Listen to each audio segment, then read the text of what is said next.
nais niyang malusot ang Vice Presidente sa mga akusasyon tungkol sa paggasta ng confidential funds. Good afternoon, Yusek. Yusek, gusto ko muna pupuntahan yung naging testimonya ni Gina Acosta, yung former Special Disbursing Officer ni Vice President Sara Duterte.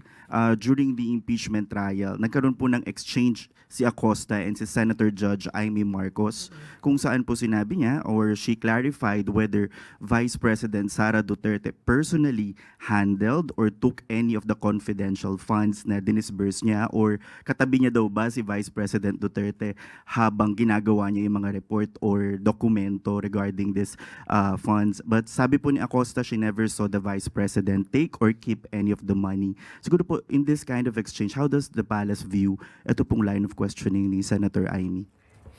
Karapatan naman niya po magtanong bilang judge, pero makikita niya po kung saan papunta yung kanyang tanong. Unang-una ay nais niyang malusot ang Vice Presidente sa mga akusasyon tungkol sa paggasta ng confidential funds. Dahil sa mga tanong niya, ipinapakita niya na ito'y hindi nahawakan physically yung pera at hindi daw kasama sa paggawa ng mga dokumento.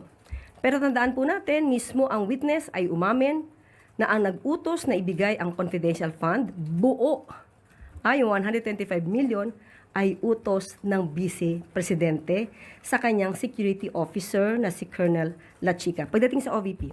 So, ang ibig sabihin nito, ang may command, ang may control, ay walang iba, kundi si VP Sara. So, hindi kailangang makita ng SDO, personally, kung nahawakan physically yung pera. Di naman kailangan hawakan ng pera para magastos. Pwedeng iutos lamang ito.